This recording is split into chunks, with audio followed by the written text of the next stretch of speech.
Hi, Asahi here. Summon as failed loser, he levels up his stats to infinity, becoming the great hero. If you dig my recaps, don't forget to subscribe and smash that notification bell. In the royal capital of Paluma, where semi-humans are treated as scum by the human population and forced to work for free, a young merchant holds a different view of these despised creatures. One of these monsters asks young Banaza if this is the last load, and he replies that perhaps it is, depending on the negotiations. Thus, he instructs the workers to have a meal while awaiting further instructions. The human bosses see Banaza giving lunch money to the semi-human and find it pathetic.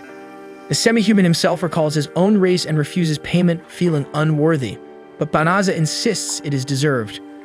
By the boy's side, Quinn clarifies that when Banaza says something, he doesn't accept a no as an answer, so the deal is to accept the money and enjoy the meal. Thus, the workers will finally have a decent meal. Despite the good attitude, other humans see Banaza's actions as hypocritical, and he doesn't understand the reason for such discrimination against the other race. While Quinn explains that this prejudice is typical of the capital, Banaza is transported by a strange magic that affects his body. As soon as he arrives in a new world, a voice confirms that the summoning of candidate number 198 as the great hero was a success. Soon, Banaza is welcomed into the magical kingdom of Clyrode. The humble merchant thinks this is all a mistake, but the kingdom's representative states that the battle against the Dark Army is imminent. Hence, potential heroes from other worlds are called to defeat the Demon Lord's army. Next, a servant arrives with an artifact to evaluate the young man's abilities, and the representative explains that candidates receive divine blessings from the gods in exchange for returning to level 1 after being summoned. This blessing is called Divine Revelation and grants powers impossible to acquire through training. Interestingly, Banaza is able to read this foreign language, where a sign displays his abilities, but the servant notes that no divine revelation has occurred because the statistics shown are those of an ordinary man. Banaza explains that's exactly what he was trying to say, but the residents of Clyrode feel they have failed with this summons. In this case, Banaza asks if it's possible to send him back, but at that moment, all eyes turn to a candidate who has demonstrated powers worthy of a legendary hero. When this candidate looks at Banaza's statistics, he concludes that he will be the one to save this world. Shortly after, the king himself is aware of the arrival of the long-awaited hero, who will save the kingdom from the clutches of the Demon Lord, and Banaza has no idea what to do because nobody listens to the boy, and they simply left him stranded in this unknown world. In the late afternoon, Banaza is thrown into a dark carriage. Earlier, the king had explained to him that the gate through which he was summoned had been closed and could not be reopened. Since this failure is considered a great failure for the nation, Banaza will be sent to Delaveza Forest, where he will live the rest of his life and is forbidden to speak to anyone about this failure. So traveling to his destination, Banaza asks if the coachman has a slave pact with the king, because in his old world, this was common among humans and semi-humans. The creature laughs at the question and comments that this world seems to be a horrible place, but in Clyrode he may be underpaid, but he's not a slave. In this kingdom, humans and semi-humans have equal rights. Then he asks about this Delaveza forest, but the semi-human ends the dialogue by closing the window on the poor boy's face. Afterward, he recalls how humans treat the other race as inferior in his world and thinks that this world doesn't seem worse than his, even though there's this demon lord. Finally, 20 days pass on this journey to the distant forest where Banaza was exiled, and upon arrival, Banaza receives from the coachman a magic bag with money and food to sustain him for a while, and is warned that rumors indicate the presence of the Demon Lord's army in the area. For this reason, the coachman advises the human to leave as soon as possible. Despite everything, Banaza has nowhere to run, so he analyzes his magic bag to see the equipment. Among other things, he received food, construction materials, and cultivation tools, and the first thing he takes out is a sword that is quite nice, but certainly of poor quality. Suddenly, 3 slimes appear behind the boy, which, since they exist in Banaza's world, he thinks are harmless. But they advance towards the human and force him to defend himself, defeating them one by one with his sword.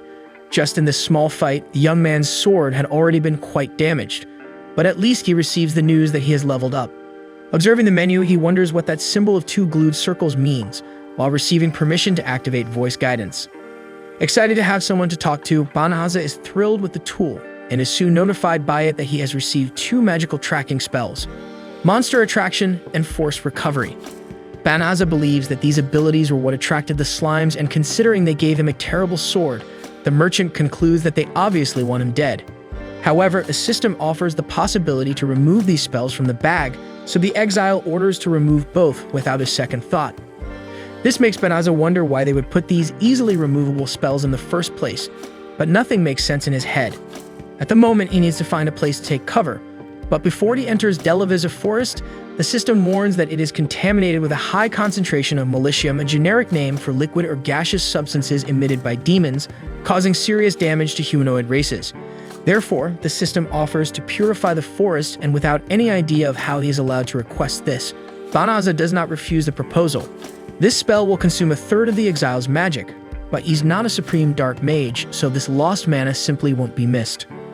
Soon, an extremely intense magical energy sweeps across the entire Delavisa forest, and in a few seconds, the intense light had exterminated all impurities from the area. With this extraordinary feat, the merchant levels up so much that the system stacks notifications of level up that almost threaten to knock the poor boy to the ground. In the meantime, the first princess of Clyrode reports to the king the cruelty of exiling that hero candidate for a mistake committed by the kingdom itself, especially due to the rumors of demonic forces setting up their frontline base there. Suddenly, a subordinate alerts that the purification, the highest sacred magic of all, has just been used. With the news, the king thinks that the great hero of the golden hair has just subdued the army of the demon lord, but in reality, the spell was not used in the south, where this hero is heading, but rather in a forest in the extreme north. Meanwhile, in a forest in the extreme north, Banaza reaches level 367 without moving a single muscle, and he notices that the strange symbol in the system still hasn't changed. Soon he decides to disable the level up notification so his brain won't fry, and when he questions how much mana he still lacks, the system shows his magic being fully restored in a few seconds. Then the system offers the appearance change magic. So he accepts the opportunity to no longer be recognized by the kingdom of Clyrode, and to ensure that this happens, he chooses the female gender to remodel himself, gaining prominent physical attributes.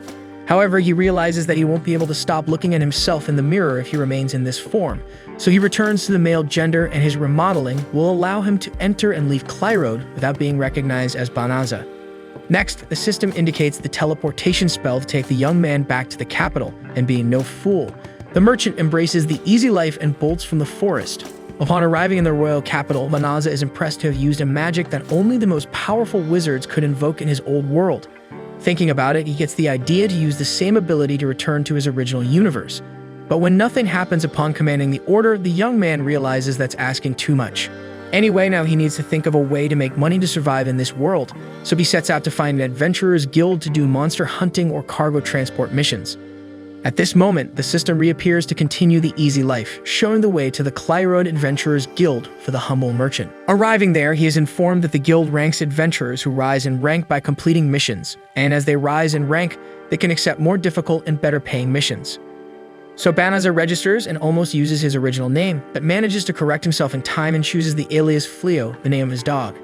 Therefore, Fleo is finally registered in the Adventurers Guild, then receives a pendant where his information is stored.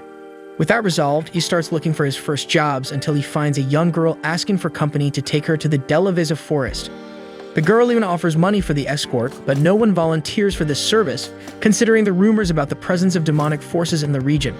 A semi-human comments that a kingdom's dominion force will be sent soon, but the girl cannot wait because her family lives nearby and is in great danger. Even with this plea for help, the duo of adventurers pushes the girl away when they get tired of her insistence. Then Fleo appears with his unparalleled charm to save the maiden's day. With everyone around looking amazed, Fleo asserts that he can teleport the two to the forest, and this makes the entire guild wonder how a kid like him could do that. At that moment, a member of the Royal Knights named Balerosa tells Fleo to stay away from the girl, because certainly the guy doesn't seem skilled enough to summon such advanced magic. She and her companions assume the man is planning to kidnap the poor girl, so Fleo tries to clear his name by introducing himself and inviting everyone to join this journey. Fleo keeps his word by teleporting the group to the forest. Because of using this magic, a witch asks if he is a wizard of the highest level, but Fleo replies that he's just a newbie who is a fan of magic. Then, everyone apologizes for misjudging the adventurer, and the little girl notices that the Molicium of the forest has disappeared. Fleo is going to explain what happened, but the system warns that it's dangerous to inform a demon that he used the purification. Fleo doesn't understand why the girl would be a demon, while Balerosa and the other women point their weapons at the child. The merchant tries to understand what's going on, then the leader of the women tells that the guild warned about a suspicious young girl who requested assistance to travel to the Delavisa forest. With that, the child loses her innocent expression and introduces herself as Fenris, the younger sister of Fengaril, with the four infernals. Fenris says that her brother sent her to observe the enemy and find food, but now she'll have to eliminate these meddlers. Then she releases a cloud of militium that knocks down all the human combatants, but Fleo remains standing, and therefore the wolf promises to deal with him after defeating everyone around. The wolf tries to devour Balarosa, but the adventurer saves the woman on time. Despite that, he can't fight and protect everyone at the same time, so he orders the system to teleport everyone back to the castle of Clyrode. After that, Fenris asks if the human wanted to stay to become lunch, but the young man promises not to die until he finds out what really happened to him. Until then, he will test every spell he can. And the first thing he uses is the meteoric leap to escape from an attack by the gigantic wolf. Jumping over the beast, she tries to hit Fleo with her tail, but he summons an earth wall to protect himself and counterattacks with a whirlwind. When Fenris breaks free, Fleo casts a gravity magic and manages to trap the giant beast on the ground. Facing this, he needs to think quickly how to defeat the enemy, so the system recommends a subjugation magic that enslaves the target and allows you to control their thoughts and actions. Remembering the suffering of the semi-humans in his world, Fleo refuses the recommendation and asks for another, while Fenris tries to break free from the imposed gravity. However, the system insists on the same enslavement magic, and as the wolf seeks to strengthen itself with its magic, Fleo doesn't know what to do because he refuses to come to this world and make the same mistake as the inhabitants of his land. However, Fenris loses her mana trying to break free from the gravity, and giving up, she asks the human to execute her because there's no path in life for a warrior who can't fight. In response, Fleo reveals that he doesn't even like to fight and releases the beast. Fenris questions whether he will spare a demon, a natural enemy of humanity, but Fleo doesn't care if it's a demon or a man. He won't kill someone who has surrendered. Facing this, Fenris remarks how innocent the boy is and shortly after reassumes her human form. Fleo covers the girl, who was left naked after the transformation, and asks her to swear not to engage in conflicts with humans anymore, as he will allow her to go wherever she wants. Then he opens his bag in search of clothes for her, but she faints from mana exhaustion. Therefore, he sets up a camp for the girl to rest while he evaluates his magic in the menu. Remembering the teleportation spell that caused such a stir in the Adventurers Guild, Fleo wonders why he has such an advanced ability. Upon awakening, Fenris opens the tent curtain and observes the human, reflecting that not even she got any chance against him, even though she was sure humans were a fragile race. So, with her mana completely restored, she tells Fleo that anyone else would have killed her and skinned her. Therefore, she decides to become the human's servant and promises not to engage in conflicts with his species anymore. Upon hearing her call Fleo master, he makes it clear that he doesn't need any slaves, but Fenris uses the same strategy as Shrek's kitten, making a pitiful face, but the boy remains firm in his decision. Facing this, Fenris announces that only death remains and tries to slit her throat with one of her claws, prompting Fleo to change his mind and invite her to accompany him. Shortly after, Fleo explains that he came from another world, summoned as a candidate for a great hero, but they saw that he had no abilities and exiled him to the forest. Since then, he has used magic to alter his appearance and not be identified by the kingdom of Clyrode. Therefore, Fenris will regret it if she decides to follow the boy. However, the girl doesn't care about any of that because one rule of the Lupines is to live for their master until the end of their days. Thus, Fenris definitively asks Fleo to let her stay by his side, and when he asks her back if she really wants that, the girl embraces him as an answer. Meanwhile, in the kingdom of Clyrode, the great hero informs the king that his forces sent to attack the army of the demon lord were defeated, so he wants to know what kind of soldiers those granted by the crown are. After all, they panicked and broke formation upon seeing a simple magical beast, and thus were exterminated. Faced with this, the king questions if all the blame really falls on the soldiers, so the great hero replies that the sovereign should be thankful for bringing some of them back alive. After the departure of the famous warrior, the king asks a soldier how the hero performed in battle, and the soldier reports that he remained at the rear of the army the whole time, and when the conflict broke out, he fled while his troops fought for their lives and even blamed those who stayed behind. In the meantime, the golden-haired great hero is enraged because he's been training non-stop for a month, but his skills are only strong enough to fight against humans or weak magical beasts. At that moment, a woman named Suya arrives and the hero apologizes for making her wait. In turn, Suya responds that waiting is one of her duties as his servant, so the hero decides to offer her all the luxuries he can afford with the castle's money. The next day, Fleo points out that he needs to earn money to live in this world, so he will get a job at the guild and then pay for an inn to spend the night. Fenris clarifies that she will be accompanying the master, but he says he doesn't like being called that. But as he was about to say his name, a merchant offers freshly harvested vegetables to his wife. Fenris doesn't understand why she was called a wife, so Fleo explains that the guy thought they were married, and it might be interesting to make people think that way so they can travel without raising too many suspicions. Without hesitation, Fenris accepts the invitation because there is no greater honor for a lupine woman than to have a strong husband. Fleo reminds her that it would be just pretense, but the girl already starts calling the boy dear.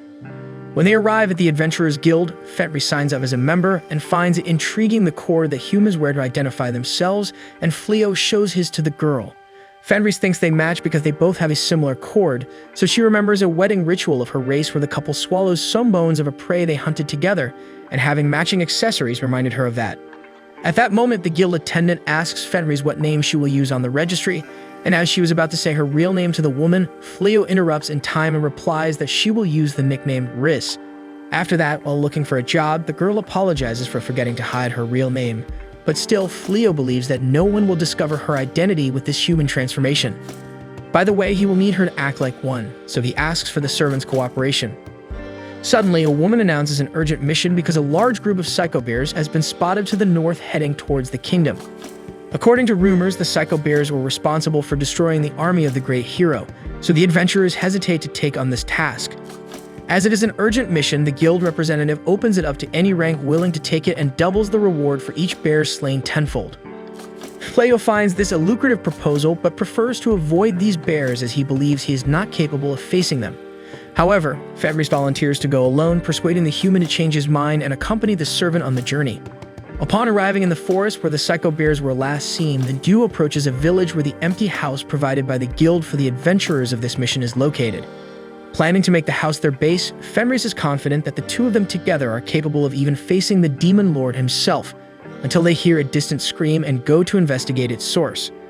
Below the cliff, a known group of knights is surrounded by psycho bears, and Fenris suggests they ignore this group because they seem too weak. Down below, Balirosa asks Blossom to retreat as she is severely injured, and using only one arm to wield her heavy sword, the girl ends up being knocked down by a bear, but Fleo saves her with his lightning magic. Later, another bear attacks Bolano, the group's mage, so Fenris crushes the creature with a stomp. With the conflict resolved, Balirosa realizes it's Fleo, so the team thanks him for saving them once again. Balirosa confesses she was worried about leaving the boy alone against that evil beast, although she believed he can handle it on his own. Hearing the way she was addressed, Fenris ends up expressing her anger, so Fleo reveals that this girl is Riz, his travel companion, leaving her nervous for not being introduced as his wife. The anger was so much that as another psycho bear approaches, the demon looks into the beast's eyes with a sinister expression and makes the bear faint on the spot. Moreover, the bear surrenders to the girl and makes the same gaze she made with Fleo, so she wishes to make this bear a new subordinate or a pet. After all, psycho bears are fierce pests known to have decimated the army of the great hero, so they will be very useful. While the team of women trembles in fear, Fleo decides to prevent the bear from attacking more people, so he uses a restraint magic to keep the animal under control, and soon after uses his appearance-changing magic to turn the beast into a small animal that is far from causing panic.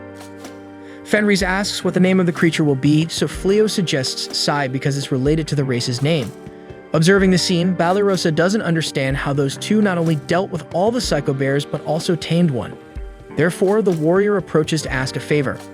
Back at the base, she thanks Fleo for saving them twice, so she decides to formally introduce herself to the boy. She is Balirosa, a knight of Clyrode, while Blossom uses the muscles she gained from heavy farm work to serve on the front line. Neither used to take care of the army's horses until becoming a warrior, and Bolano is a sorceress specializing in defensive magic. Soon, the leader of the group reveals that she would like Fleo's training because after being defeated in battle, the great hero announced that he will only face the demon lord accompanied by warriors who can be his right hand, and then locked himself in the fortress. Therefore, the king stipulated that the army must train until they are able to defeat psycho bears, and as they are not yet capable, the women want Fleo's help. The boy wonders how he will teach if he doesn't even know how to use his magic, while Fenris shows her demonic anger at the audacity of the girls to flirt with her man in her head. In response, Fleo takes the opportunity to make it clear that all he wants is to have a life with his wife Riz, so the demon calms down.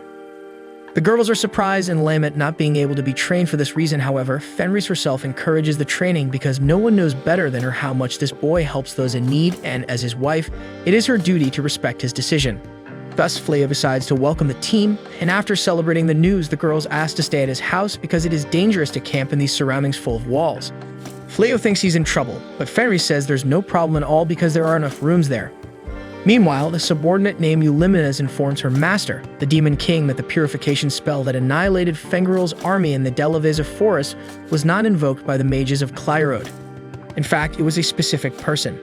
Faced with this, the Demon Lord is surprised by the ability of one human to do this, so he orders Eulimenes to capture this individual. Speaking of the subject, Fleo wakes up in the company of Riz, who seemed to be waiting for the kid to wake up like a crocodile, looks at a zebra. Fleo questions this behavior, but in the girl's head, nothing could be more normal than this, since now they're a couple. At that moment, the guy remembers last night when Riz asked him to sit next to her on the bed, because according to her, she would be willing to surrender body and soul to her master. Fleo backs off and refuses the proposal, making the lupine think she's not loved, but soon he explains that these things take time with stages that should be respected. Rightly so, Riz complains that human relationships are complicated, and the kid proves it by going to sleep in the hallway. However, she comments that the others will doubt their relationship if they see him wandering around freely, which forces the poor guy to turn around. Without giving him a second of rest, the girl reminds him that it's time to change clothes and pulls his shirt mercilessly, just as Balerosa walks in without knocking on the door to talk about training, but has to leave immediately upon witnessing that scene. Later, when the training really begins, Balerosa draws her sword against a huge boar and declares herself a knight of Clyrode, but the beast doesn't seem very intimidated by this title, making the blonde run away. Blossom shows more courage and steps forward with her heavy sword, while Riz tells Bolano to create a shield to save her companion's skin. Then Fleo tells Bylary to act, so she shoots an arrow at the boar that had the same effect as a paper ball. To make matters worse, the group's mage runs out of mana, so Blossom is left alone to tank the gigantic wild pig, and thus he makes the team practice running by force. After the training, Fleo shows the girls their new room, because the reward for executing the Psycho Bears guaranteed it good enough payment to afford a new house. At that moment, Riz goes upstairs to call everyone for dinner, and all they see being served are several raw steaks from the boar they just hunted. Fleo comments that they prefer it a bit more cooked than that, so he leaves his wife resting and prepares to cook with Balerosa, while Saib agrees with the lupine that raw meat is much tastier. Sometime later, everyone is impressed with the banquet served on the table, and Fleo praises Balerosa's talent for cooking. She tells them that her family didn't have a penny, despite being noble, so she ended up being in charge of cooking, and that made her learn many things. When lunch officially begins, everyone devours the meal eagerly, but Riz thinks that this salad is turtle food, something for a clueless herbivore. After insisting a bit, Fleo manages to convince his wife to try it, so it only takes a second for her to surrender to the wonders of human cuisine, with her seasoned salad and the meat rare with blood splattering through the entrails. The problem was when she heard that Balerosa roasted the meat, so jealousy knocked on the door and made the lupine ask to roast it next time. As they arrive at the guild with a pile of mountain boars, the group surprises everyone around with this productive hunt, but Fleo ends up attracting more attention than he would like with it. While the guild evaluates the hunt, Riz asks to make a quick stop in the city to solve a personal problem, until Leelith, a guild employee, asks to have a word with the human. So while Fleo accompanies the Catman, Riz commits to giving her all on her mission. Talking with Leelith, Fleo hears that his exploits are spreading throughout the kingdom, so Clyrode would like to have the boy in service of the great hero, thus receiving the title of honorary knight. After all, it's not every day that you see a duo of adventurers of this age defeating Renka monsters.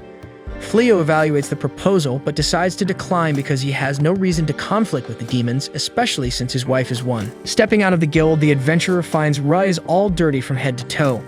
The boy asks if she was run over by a carriage, but she was actually taking cooking classes, where the teacher taught that the way to a man's heart is through his stomach. Riz struggles to learn to cook, but she simply has no knack for it, so she smashes the tomato with her hand, throws the entire pot of flour onto the meat, and finally explodes the pot that stained her whole body. Later, the great hero is at a tea party with his friends until he hears the latest gossip in the kingdom about a duo that has been making headlines in Clyrode with their talent, so the hero wishes for his subordinates to arrive as soon as possible to resume the attacks against the demons. A month later, representatives of the kingdom keep coming back to Fleo's house to convince the adventurers to join forces with Clyrode, but the boy keeps rejecting the proposal. After another offer, Fleo goes to check on the garden he's setting up in the backyard, and Blossom is helping with the soil to compensate for everything the adventurer has done for them. Together with Saib, she asks them to take care of the cultivation, and Fleo thinks her work is so good that he starts to believe she takes the garden more seriously than sword training. Inside the forest, Riz tries to convince Bylurus to use a family of birds as a target, but the girl feels sorry for killing the little animals she finds so cute and innocent. Riz argues that the meat of this bird is soft and succulent, but the archer stands firm as Clyrode's first vegan. As for the group's mage, Bylera receives a magic ring from Fleo to increase her mana, and he asks her to use it in today's training to see the difference. Unfocused, or maybe not, Bylera was about to put the ring on her ring finger, but Riz was on her tail to prevent it.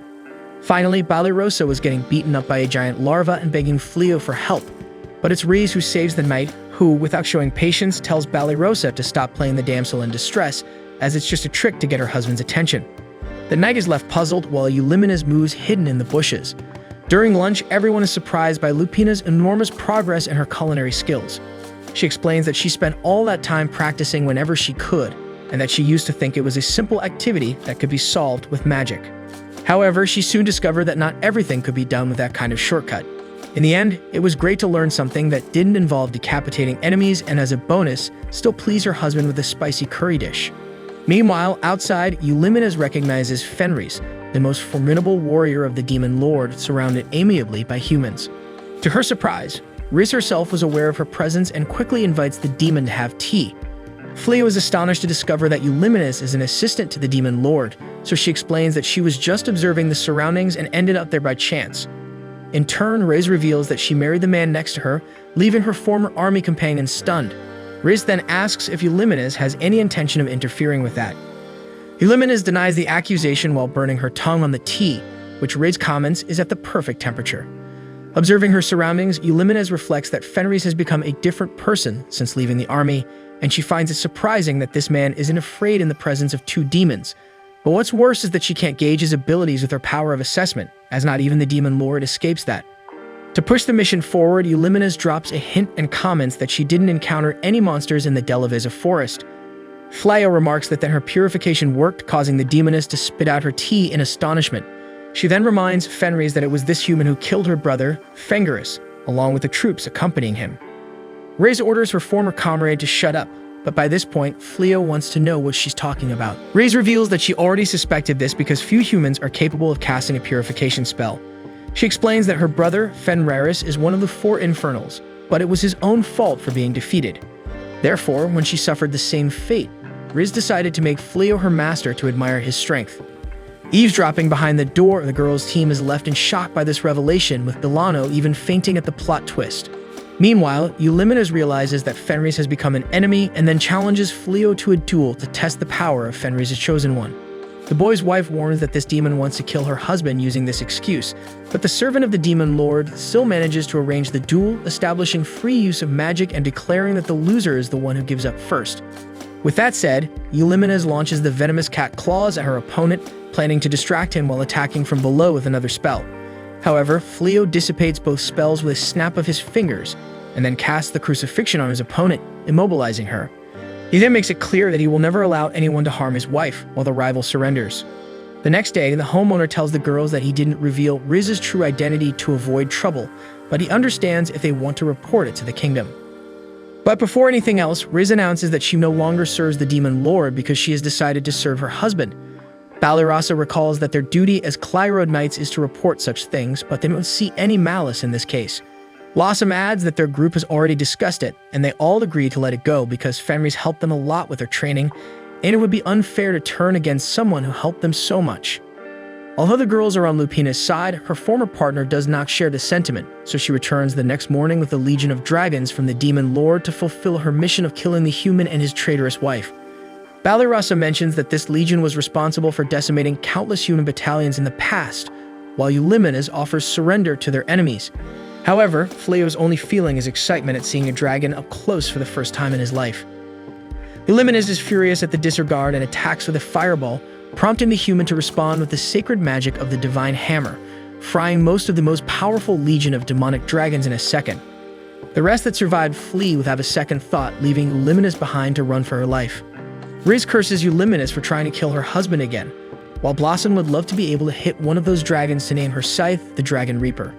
Then Fleo speaks up and tells her to throw the scythe at the winged beast, and as soon as she does, the adventurer buffs the tool with speed, piercing ability, and sacred element, giving it enough power for the scythe to pierce through the neck of the flying beast. With that, Blossom truly earns the title of Dragon Reaper, and the rest of the group rushes to take their turn to do the same, but the flying monsters had already left.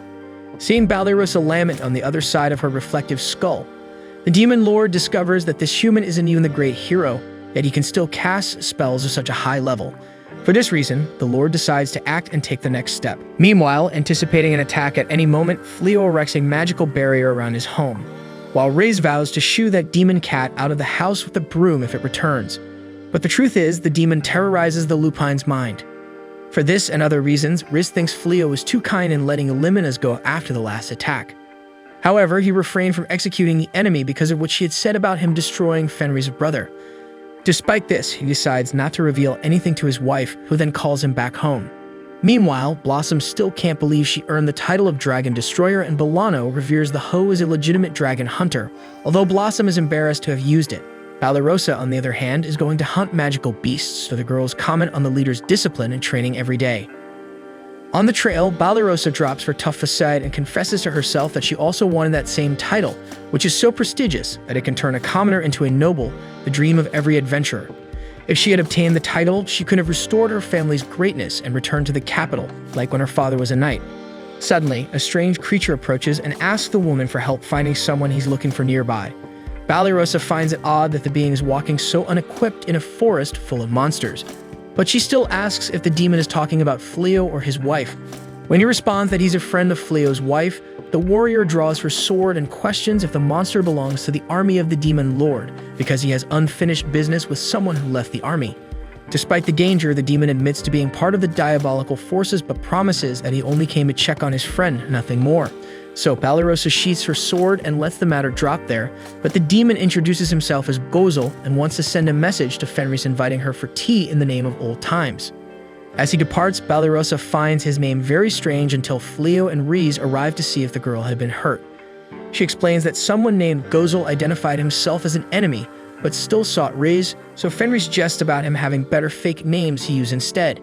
Balarosa asks what this story is about, so Fleo explains that when he went after his friend in the forest, his menu showed Balarosa's status as talking to someone with the title of Demon Lord.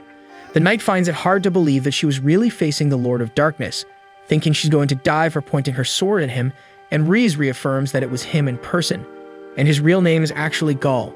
The next day, Gaul keeps his word and knocks on Riz's door after so long without seeing each other, and Fleo insists on inviting the demon to his house, still calling him Gozel.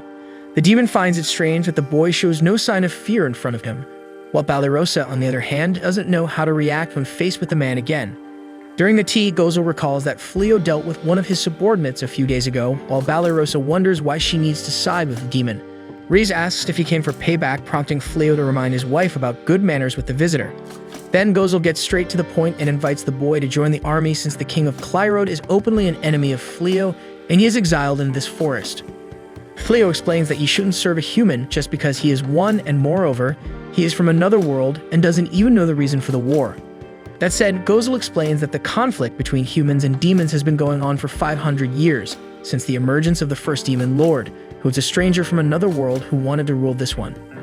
As humans oppressed this outsider, it was the demons who first accepted his presence. From there, a conflict began between the supporters of this foreigner, who were divided between humans and demons. And as the years went by, the conflict escalated until it became a widespread war. Fleo asks if the Lord intends to stop the war, so he explains that mentalities have changed a lot over 12 generations, and he himself does not intend to conquer the world, but as the demon lord, he cannot simply ignore a potential threat by aligning with enemies, so Gozel emanates a powerful energy from his body. On the other hand, the boy thinks the devil is overestimating him and that, as he has already said, he does not wish to take sides in this war. That said, Gozel finds the human's stubbornness amusing, understanding why he is exiled in the middle of nowhere. However, he assures that he will not give up recruiting Fleo as an ally, so he promises to come back. As he leaves, Gozel finds Balarosa an interesting woman for having sat next to the Lord of Darkness all this time without feeling fear. However, the girl was actually paralyzed with terror. The next day, the warrior wakes up after a traumatic day and ends up arriving in the kitchen without realizing that her worst nightmare was before her. Called in person once again. On this day, he arrived early to mooch all Fenris's food, but the lupine wants him to leave as soon as he finishes eating because it's rude to show up unannounced, and her husband won't change his mind about yesterday's proposal. Finding her clothes inappropriate, Balarosa slips away, while Gozel finds her even more charming. Later, she's properly dressed and cautiously heads out to avoid encountering the devil again, but he keeps sticking to her, this time forcing her to run off to her sword training. A day later, once again, Gozel catches the girl in her pajamas, so her excuse for running off was that she had to do laundry by the river. The next day, she remembers she needed to gather firewood inside the house upon realizing the arrival of the Lord of Darkness in the garden. Meanwhile, human spies discover the presence of a demon in the house of that exiled adventurer, and the king is outraged by the fact that Fleo has refused 3 summons and now sides with the enemy, so he orders his troops to deal with it. However, the first princess of Clyrode points out that there is no evidence of the adventurer's alliance with the demon lord, therefore an attack could actually push him into the enemy's trenches. Therefore, your majesty should not only send emissaries for a formal summons, but also listen to what he has to say to create an approach between both sides. However, the king tells the girl to stay silent because, according to him, a nation is not governed with such naive ideals. By the way, the great hero emerges after a long time hidden in the southern fortress and asks the king for soldiers to subdue the demon's ally. The next morning in the demon lord's castle, Eulimenes warns his master that it is dangerous to wander around in those lands, but Gull believes that unlike the king, that human is capable of talking, so it is possible to establish a reconciliation with him. The servant reminds that their troops are awaiting orders, but the demon leader still does not know when he will attack, so he leaves without saying anything else. With this, Eulimenes analyzes that as the demon lord continues to visit this human in this way, more and more demons criticize this attitude, so none of this is worth it. On this day, Fleo was wanting to sell defense equipment using dragon scales, so he created a test object, but it needs to be improved for sales to sustain their lives in the forest. By the way, Fenris questions if this is really what the boy wants because working for the great hero would give Fleo all the money he needs and more. For this reason, Riz thinks that her husband is only there because of her. However, Fleo doesn't think he's as kind as she thinks, but that understanding he has great powers, maybe it's best to avoid any kind of conflict. Anyway, it's because of thinking like this that Riz sees so much goodness in the human's heart. Suddenly, someone knocks on the door, making the couple think it's Gozel again, but Bilary appears to warn that, just like in Elite Squad 2, the enemy is now another. That said, at Fleo's door was an entire army of Clyrode and their great hero, demanding the subordination of the exiled adventurer against the forces of the demon lord. Otherwise, Fleo will be considered an enemy collaborator and will meet his end by the blade of the sword.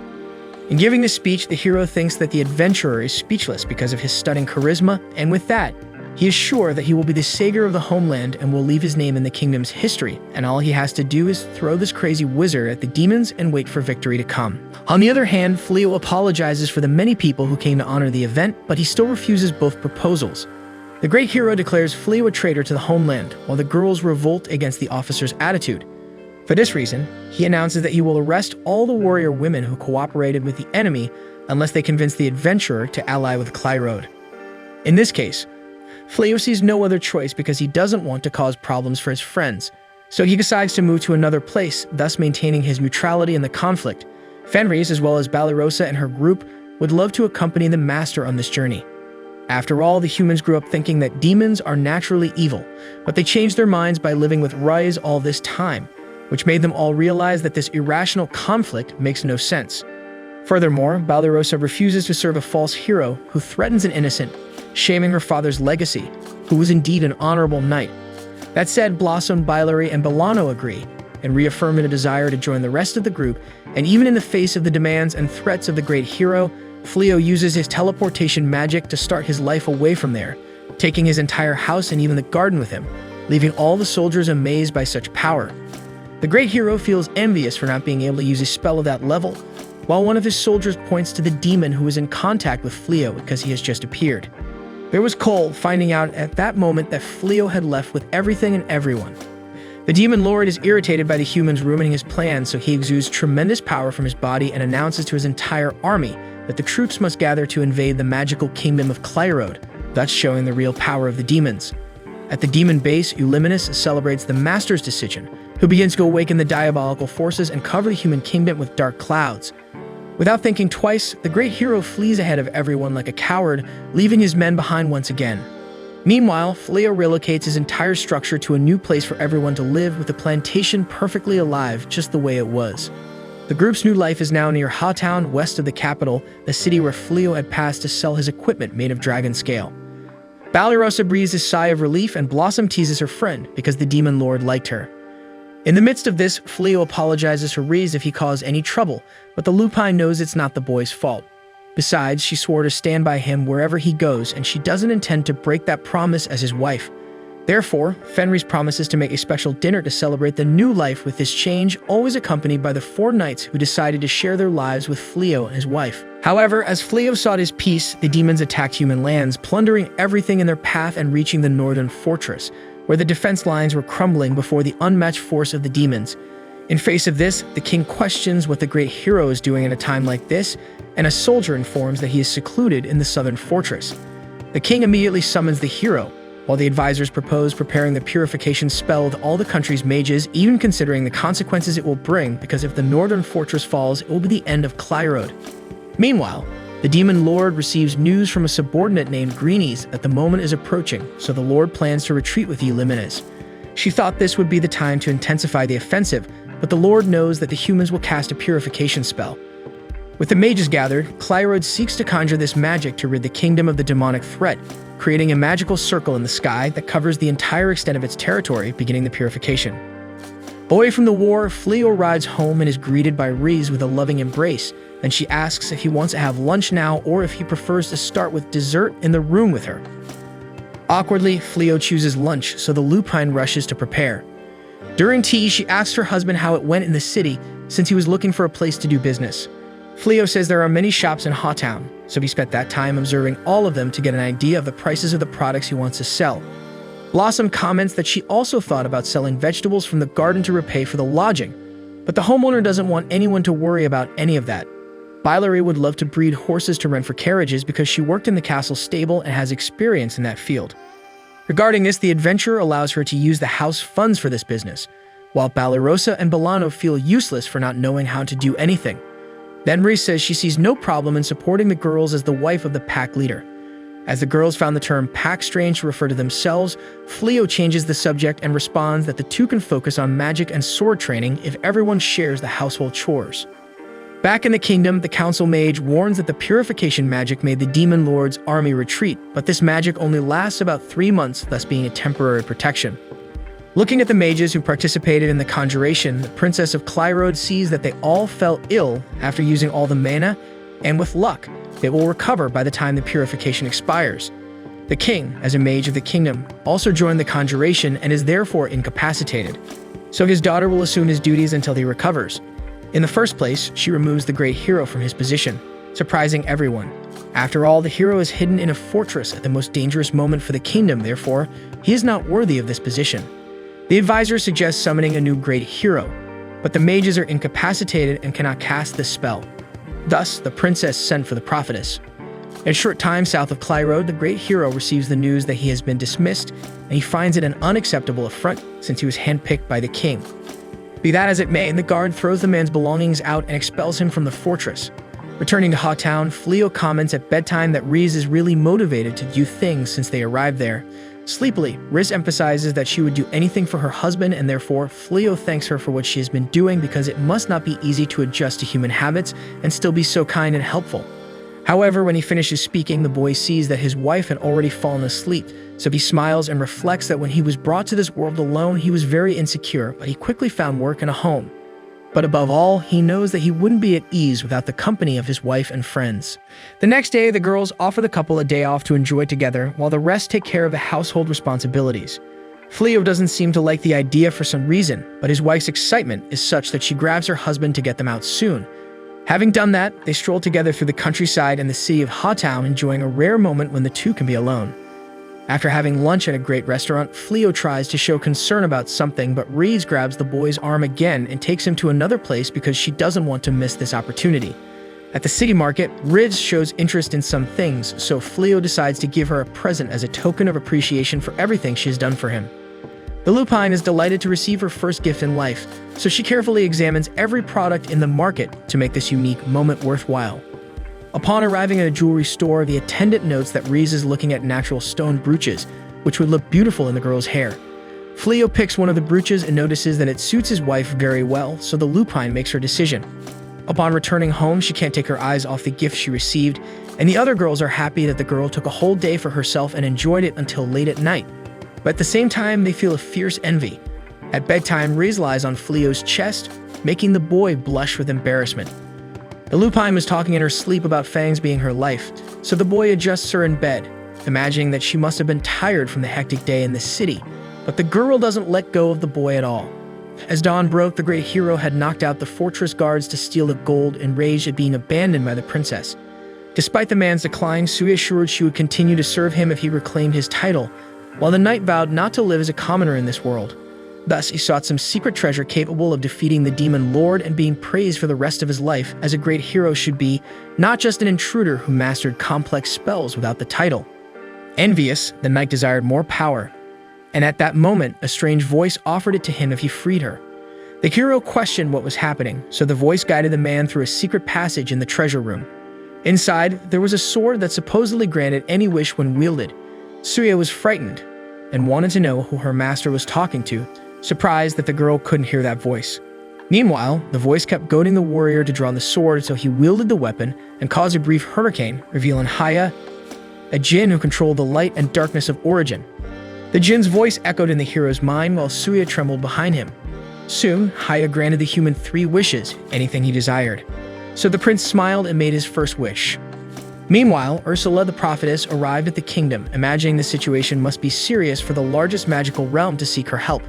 The princess explained that Clyro was protected by a purification spell lasting 3 months, so something needed to be done to ensure the kingdom wasn't crushed afterward. At that moment, a magical collar was placed on everyone in the room, including the princess and the prophetess. So upon discovering what it could be, the princess ordered the guards to capture the intruders from the treasure room. Ursula warned that this was the decapitation collar used to behead sacrifices offered to a certain djinn in exchange for fulfilling a wish. A man asked how this was possible, so the princess recounted that in a distant past, the king of Clyrode wished for the death of a demon, and in return, half of the living beings on the continent were demanded. For this reason, at the cost of many lives, the kingdom's wizards united to seal the djinn. However, it seems someone had freed her, so they had little time before being beheaded. Therefore, the princess asked the prophetess what she could do to overcome this crisis. So Ursula laid a hand of cards on the table and saw that the noblewoman needed to find the true great hero, for he had already been summoned to this realm and was in the west. As Fleo's fame spread throughout Clyrode, everyone speculated it might be the exiled adventurer, so they requested the kingdom's forces to search the lands in that region. However, the princess didn't want to risk dividing the forces protecting the northern entrance, so she decided to personally seek the hero. Meanwhile, Fleo showed his product to a blacksmith who was impressed with the craftsmanship. The blacksmith recalled that recently an adventurer sold kilograms of meat to the butcher, so he asked if it was also Fleo, and the adventurer replied that all the mentioned materials were obtained through a secret source. That said, the blacksmith agreed to buy the dragon scale equipment provided Fleo brought other products sold by this secret contact. The adventurer accepted the proposal and asked if anyone there was interested in buying leather products from magical beasts, and the blacksmith replied that he preferred to buy everything, but since that's the case, he decided to introduce the boy to the buyers. Outside, Balirosa observed that the boy had many talents because besides building a dragon scale shield, he ensured the sales route himself. Teasingly, Riz remarked that he used to be a merchant, so Balirosa confessed to feeling envious of the lupine for the husband she had. Without beating around the bush, Riz grabbed the knight by the neck, but she explained she just wanted someone like Fleo.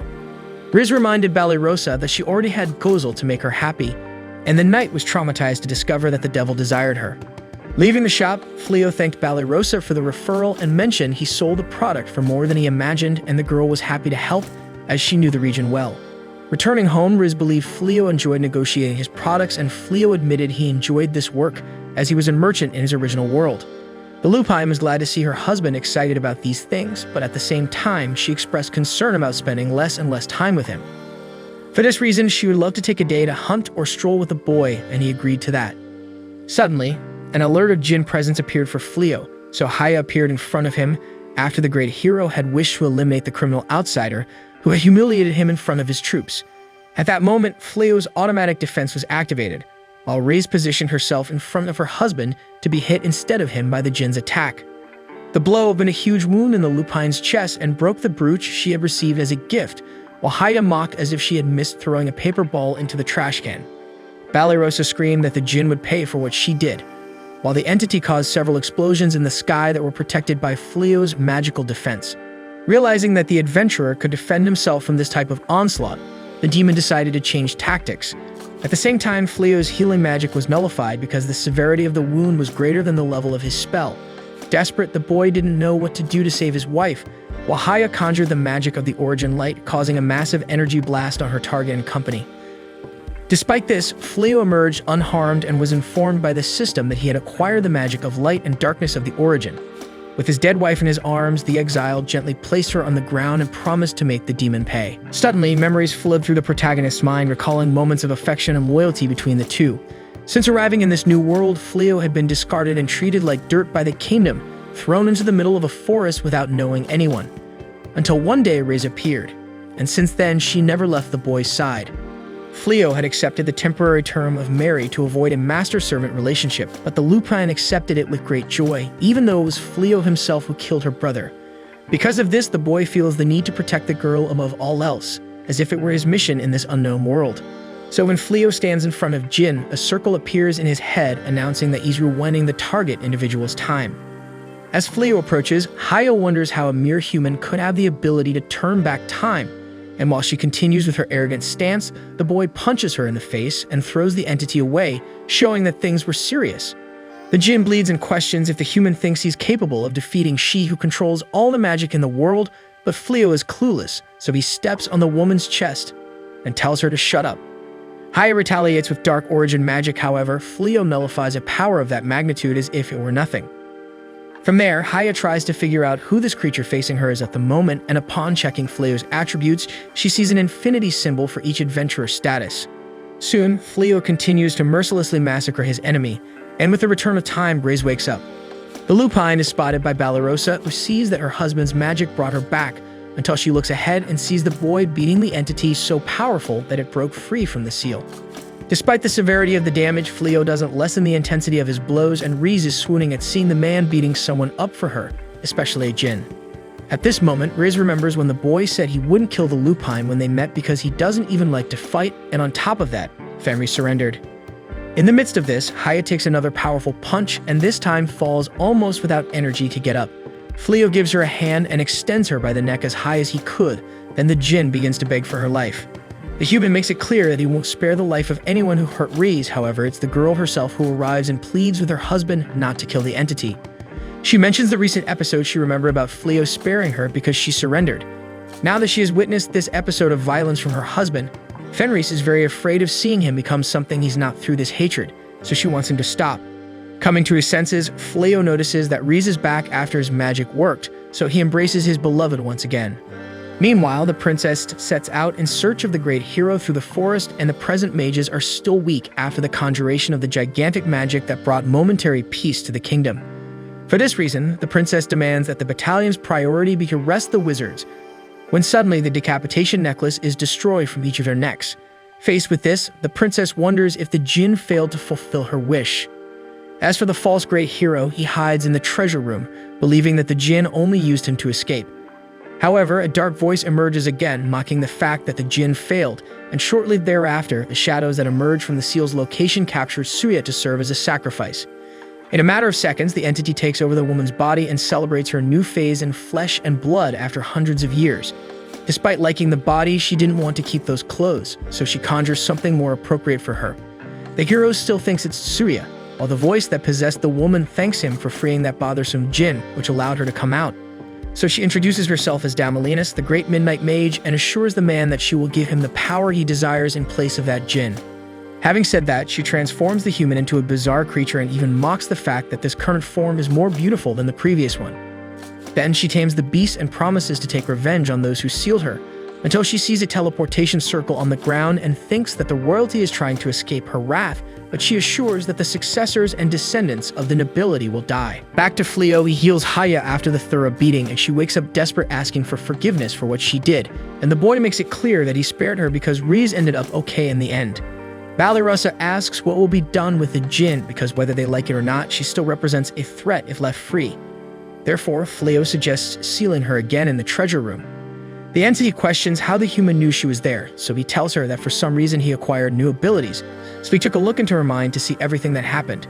Faced with this, Haya can't believe that a young man like this is capable of using magic that only she could, while he observes that returning the Jin to the castle could cost dearly in the future, as just happened.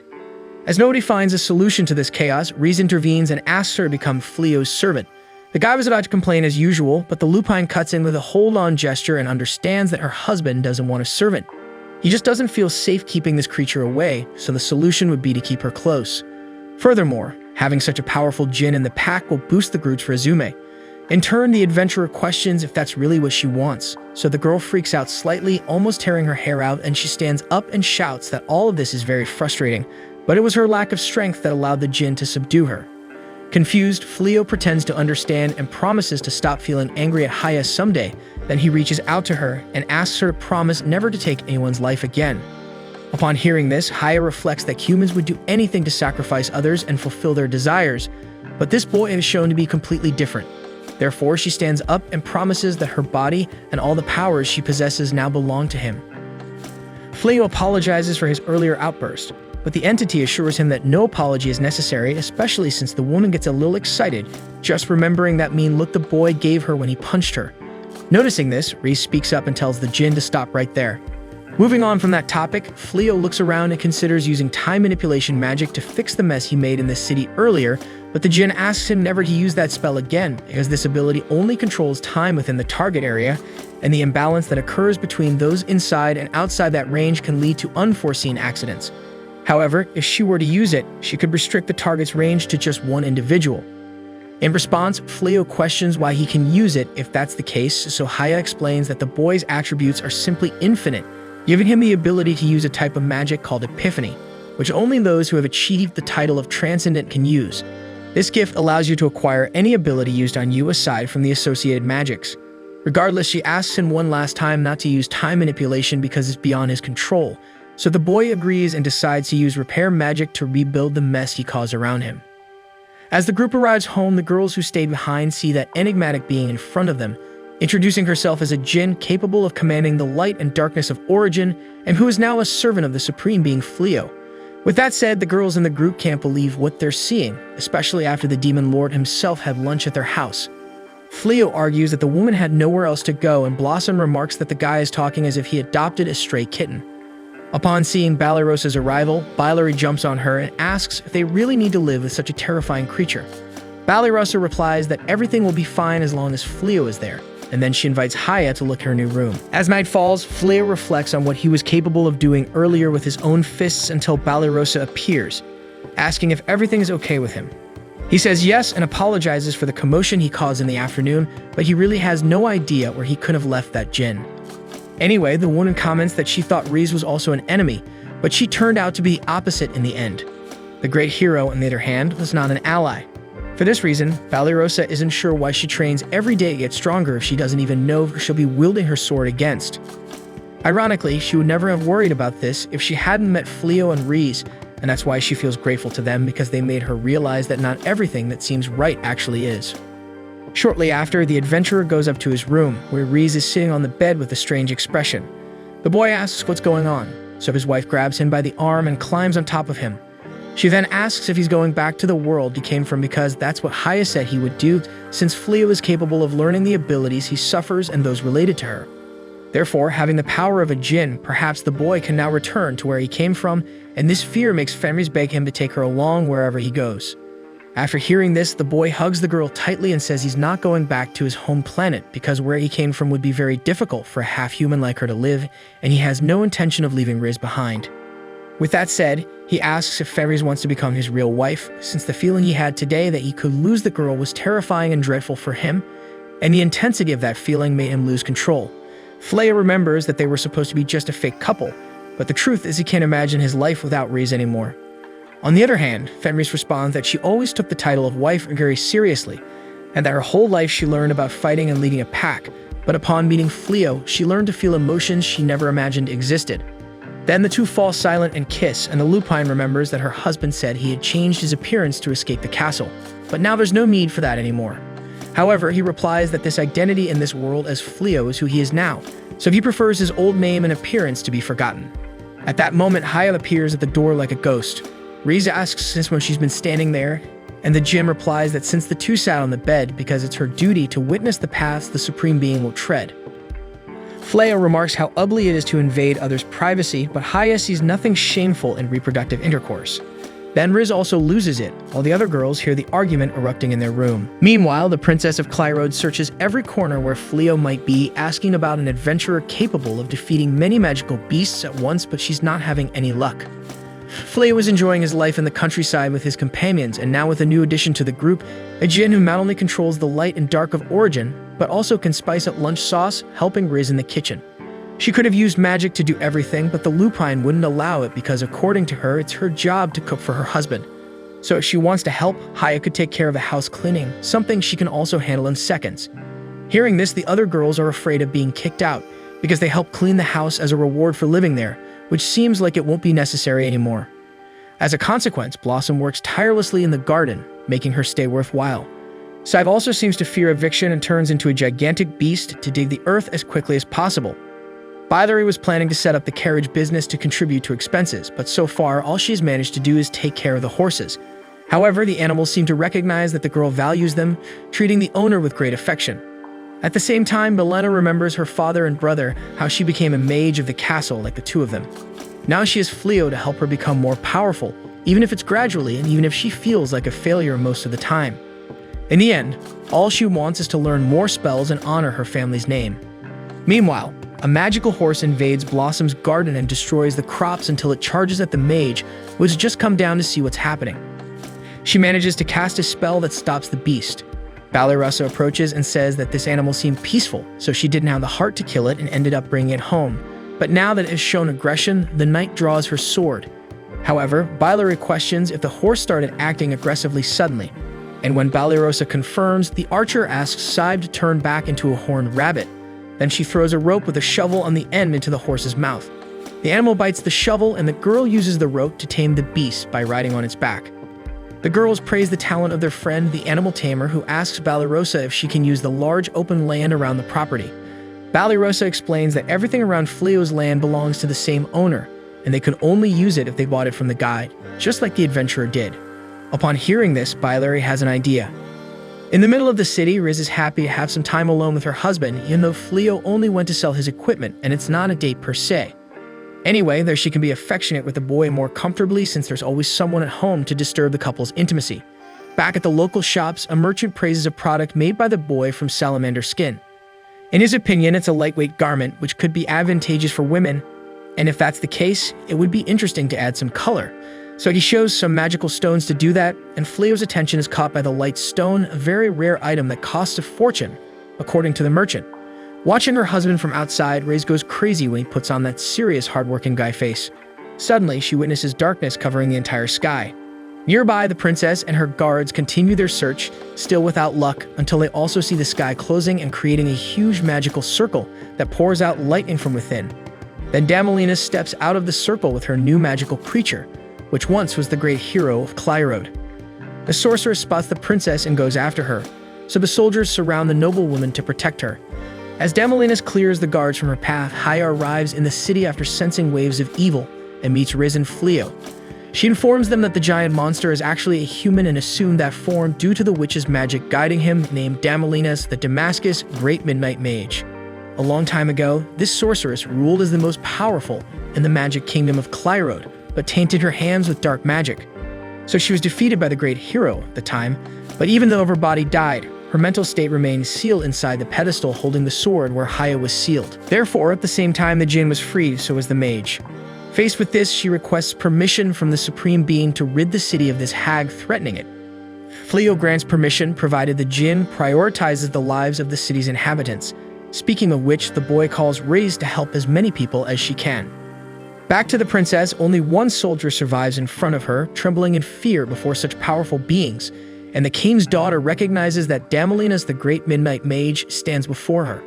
The sorceress loves to contemplate the princess's expression of terror, but at the same time, she needs to take her life at this moment.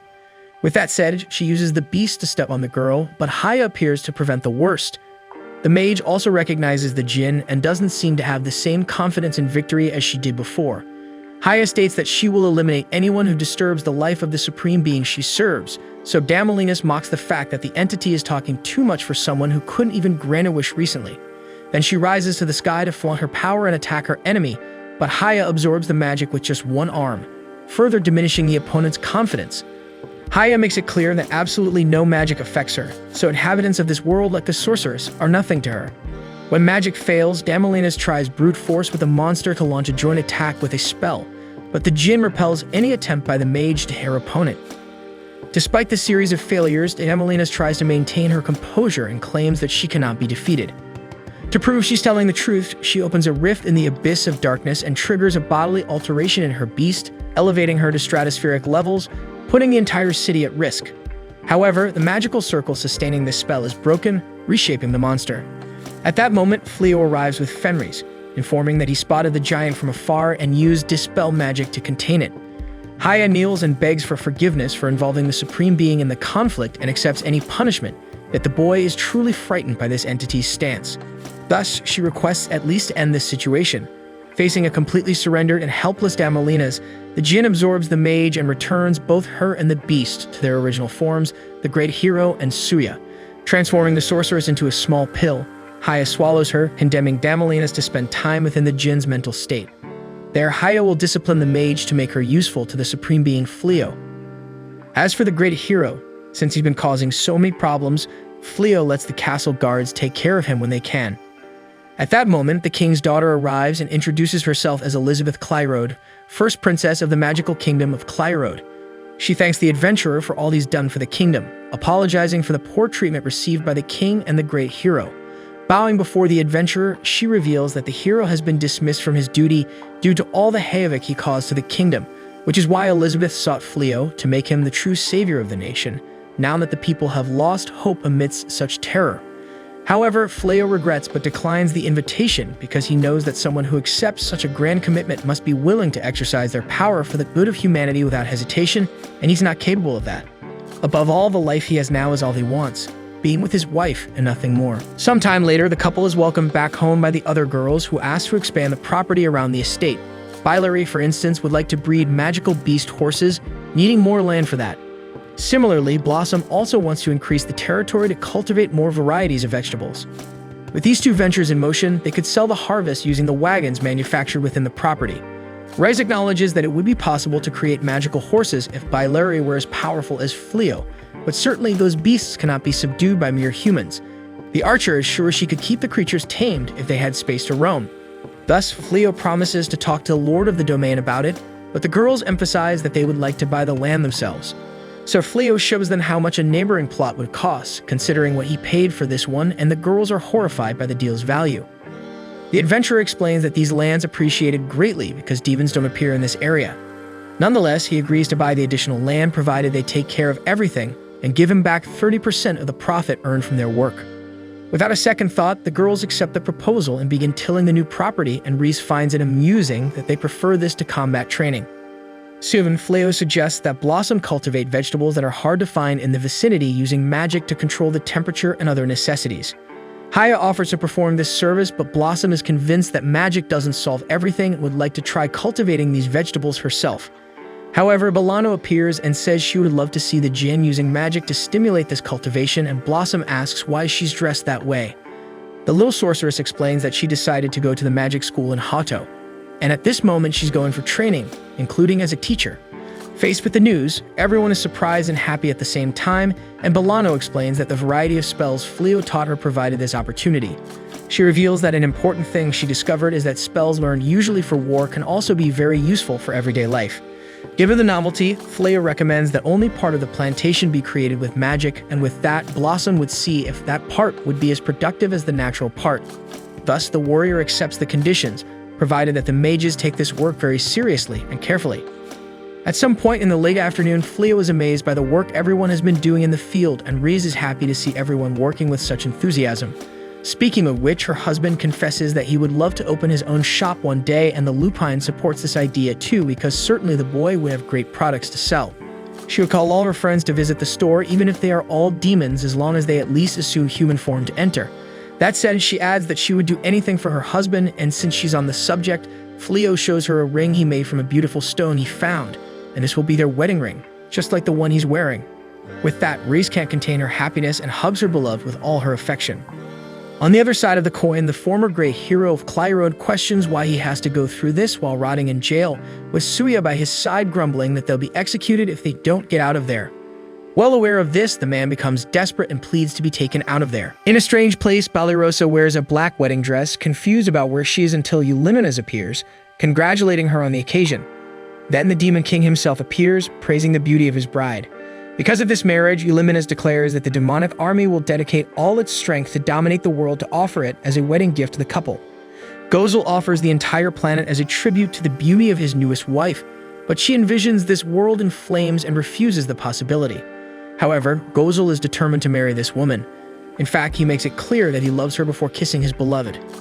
At that moment, she wakes up from the nightmare screaming, wondering why on earth she would dream of such a malicious creature, especially in such a situation. When morning comes during coffee preparation, Riz asks the knight if everything is okay. Balirosa mentions that she has been having many nightmares lately, so the lupine respond that this may be an indication of her being in love because for her race, dreams are images of desire. Immediately, the other girls imagine that it is the Demon King with whom their friend has been dreaming. After all, according to them, the demon always came to see the girl, pretending he was dealing with matters with Fleo. Because whenever Balirosa wasn't around, the Lord of Darkness found a way to leave early. The girl doesn't know how to react to this and shouts that this whole story must be resentment because she raised her sword against him, so he must be waiting for the right moment to kill her. However, none of the friends fall for this, and Blossom emphasizes that Balirosa would even be able to forge bonds between the two races, just like Fleo and Riz did. Speaking of which, the girls have never heard the story of when the couple fell in love, so they want to hear it from Fenris. The lupine never thought much about it and doesn't know exactly how to tell this story, but if she had to define her husband, she would certainly say how willing he always is to help others. Unlike the lupines, who always solve everything with claws and teeth, Fleo is extremely generous and seems to always have his guard down.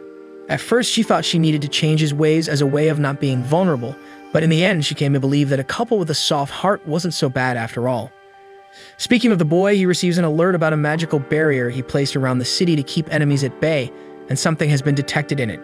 So he needs to hurry to identify the threat. Somewhere more isolated in the kingdom, a girl visually notices the traits of the protective shield. The next day, Elizabeth learns that most of the gold coins Fleo recently donated were road gold coins issued by the castle. The princess remembers when the adventurer refused to take sides in the war, but at least contributed a bag of money to help rebuild the city. Road gold coins are not distributed to the general populace, so it is necessary to know how this type of money ends up in that man's hands. For this reason, the counselor remembers handing out this type of coin for the last time to a young man named Banaza, who was mistakenly summoned to another world and then banished. For this reason, he suspects that Banaza is actually Fleo. Faced with this, the princess is incredulous and asserts that the kingdom should start by apologizing to the adventurer. Suddenly, a soldier arrives alerting that the former great hero and his servant escaped from the dungeon and fled the castle. Elizabeth orders everyone to seek help from vigilantes and adventurers to find the fugitive, while she laments that Fleo didn't take on the title of hero himself. But she knows it doesn't make sense to cry over spilled milk because she herself supported that golden-haired man for the role of the great hero. Around the castle, Clyrode's soldiers are in search of the man who escaped from his cell, and Suyet is exhausted from dodging all these men since they stepped out of the cell. The hero blames that damn Jin for everything she did, but Suyet makes a point of reminding him that they were stealing things from the castle, especially a magic bag that he took. According to the man, it wasn't theft, but rather a payment he chose instead of the money the kingdom owed him because Clyrode promised if he played his part as the great hero, he would be entitled to enough gold to live very well for the rest of his life. So the kingdom should be thankful since he gave up a much larger payment in exchange for a measly bag. In fact, Suyet points out that this was the only thing the boy could carry with him. But since they were talking about the bag, the young man finally takes a look inside to see what's there. Soon he finds a chest and puts it outside, imagining that there might be some treasure in it that he could sell to finance his escape. However, all that was inside the chest was a shovel. Suddenly, the soldiers hear voices nearby, but when they go to grab the fugitive, there is nothing behind those bushes. It turns out that the hero had the idea to use the shovel to dig a hole in front of the presence of the enemies, and the shovel was able to dig a huge hole in the ground in a few seconds, allowing them to hide. The problem is actually how they are going to get out of there. Meanwhile, in the Demon King's castle, Eulimenes informs his lord that Fleo and his companions may have left the kingdom after long investigations without finding him. However, Gozel believes that even if Fleo doesn't have the power for that, since teleportation only allows travel to places the user has already visited, and the adventurer hasn't had time to leave Clyrode yet as he arrived recently. That said, Eulimenes gathers courage and confides that it is not a good idea to focus on searching for the adventurer instead of advancing with the army against the humans, because even though the purification is powerful, they are certainly capable of leading the magical beasts in an attack and filling the land with militium again, to pave the way for the evil forces to the castle of Clyrode. Facing this, Gozel stands up and recalls that the man is capable of using purification alone. Therefore, even sacrificing magical beasts to pave the way, Fleo manages to purify everything and everyone without assistance, so he needs to be the priority. Then Eulimenes makes it clear that he won't be able to silence those who oppose the Demon King, and he affectionately touches the servant's head, apologizing for the trouble he's been causing her recently, but he won't break his personal principles. After all, he sees no point in the forced sacrifice of comrades to conquer humans. In the meantime, a woman spies on the conversation between the two. Without wasting time, she returns to Uegard, Gozel's brother, and informs him on what he intends to do. Uegard can no longer tolerate his brother's behavior in this matter because Gozel intends to further restrain the attack and even enlist a human in the army. The one explains that this human has the gift to be a great hero, but Uegard doesn't want to hear any arguments because a demon's duty is to destroy humanity, not to carry it alongside in the trenches of war. Moreover, considering the way Gozel has been acting and leading the demons, his younger brother intends to seize the throne for himself, leading the demonic forces against Clyrode as it should be. Somewhere in Clyrode, the center of all this discussion has just bought everything he needed in the market, including exotic ingredients from different places to try new recipes, which Reyes had been wanting so much. However, another sign of violation had been detected by Fleo earlier, although everything seems in order there.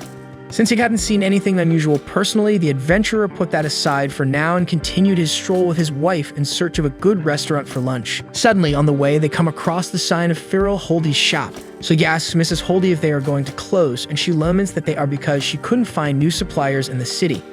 The last battle against the Demon King's army destroyed the area where the main workshop offered products to her, and the transportation routes are in a mess because of these wars. After bidding farewell to the poor lady, Riz comments that the effects of war are felt far beyond the battlefield. Fleo sees that the new stores opening in place of the old ones show how resilient humanity is. Next, Balerosa approaches the couple and offers to pay for their lunch. Riz is already worried that their romantic lunch for two will be ruined, and indeed Fleo says there's no problem with the other girl joining the meal.